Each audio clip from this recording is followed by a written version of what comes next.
తెలంగాణ భవన్లో BRS BC నేతల సమావేశం కొనసాగుతోంది. ఇందులో భాగంగా మాజీ మంత్రి తలసాని శ్రీనివాస్ యాదవ్ మాట్లాడుతున్నారు. లైవ్ చూద్దాం. సందర్భాన్ని కూడా పురస్కరించుకొని మాకు కొన్ని అనుమానాలు ఉన్నాయి. అల్టిమేట్గా మా డిమాండ్లలో మీరు ఏం చేస్తారో మాకు అనవసరం, మా జాతికి మాత్రం 42% రిజర్వేషన్ అయిన తర్వాతనే ఇది మీరు ఇచ్చినటువంటి హామీ, మీ హామీని మీరు నిలబెట్టుకోవాలి.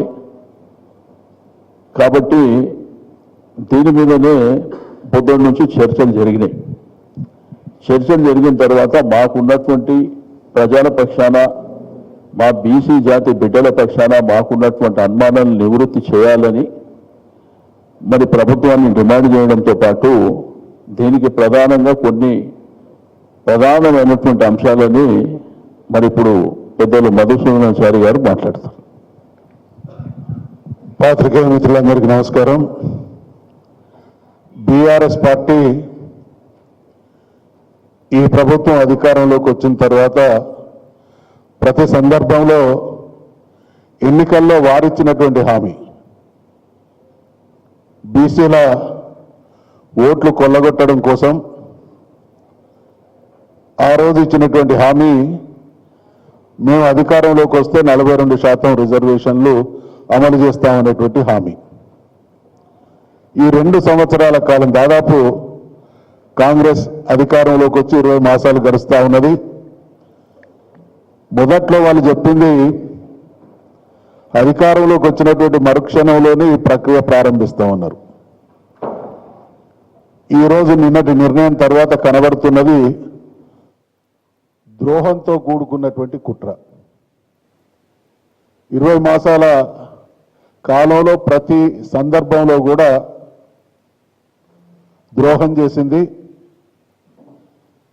మేము అనేక సందర్భాల్లో చెప్పినాం, దేశంలో జరిగినటువంటి రిజర్వేషన్ల విషయంలో వివిధ రాష్ట్రాలు చేసినటువంటి ప్రయత్నాలు, కోర్టుల పరంగా ఎదురైనటువంటి ప్రతిబంధకాలను కూడా వారి దృష్టికి తీసుకొస్తే మేము వీటన్నిటిని అధిగమించి తప్పకుండా తూచా తప్పక 42% రిజర్వేషన్లు అమలు చేసి తీరుతామన్నారు. శాసన మండలి శాసనసభల్లో బిల్లును పాస్ చేసుకున్నప్పుడు కూడా అనుసరించాల్సినటువంటి విధానం గురించి మా సలహాలు కూడా ఇవ్వడం జరిగింది. ఇక్కడ కాంగ్రెస్ పార్టీ రాష్ట్రంలో అధికారంలో ఉంది, దేశంలో వారి కూటమి ప్రధాన ప్రతిపక్షంగా ఉంది. ఏం చేసిండ్రు ఈ 3 మాసాల కాలంలో? దేశంలో ఉండేటువంటి వాళ్ళ మిత్రపక్షాల సపోర్టు కూడగట్టడం కానీ, కాంగ్రెస్ పార్టీ పరమైనటువంటి ఎంపీల సమావేశాలు ఏర్పాటు చేసి ఢిల్లీ పైన, కేంద్రం పైన ఒత్తిడి తీసుకొచ్చేటువంటి ప్రయత్నం ఏమైనా చేసిందా? అంటే తూతూ మంత్రంగా ఇవాళ జరిగింది, నిన్న జరుగుతున్నది అంతా కూడా బీసీలకు ద్రోహం చేసేటువంటి దుర్మార్గపు వైఖరే కాంగ్రెస్ పార్టీ వైఖరిగా కనబడుతున్నటువంటి సందర్భంగా బీఆర్ఎస్ పార్టీగా మేము ముక్త కంఠంతో డిమాండ్ చేస్తున్నాం, మీరు ఇచ్చినటువంటి హామీని అమలు చేయమంటున్నాము. మేమేం కొత్త కోరికలు కోరట్లేదు, మీరు తెలిసి కావాలని. కాంగ్రెస్ పార్టీ అంటే దేశాన్ని సుదీర్ఘకాలం పాలించినటువంటి పార్టీ. చట్టాలు ఏ రకంగా చేయాలి, న్యాయపరమైనటువంటి చిక్కులు ఎదురైనప్పుడు ఏ రకంగా అధిగమించాలి అనేటువంటి విషయంలో సుదీర్ఘమైనటువంటి అనుభవం ఉండి మళ్ళీ మీనమేషాలు లెక్క పెడుతూ బీసీలకు ద్రోహం చేసేటువంటి చర్యలు కనబడతా ఉన్నాయి. కాబట్టి దీన్ని తీవ్రంగా ఖండిస్తూ ఉన్నాం.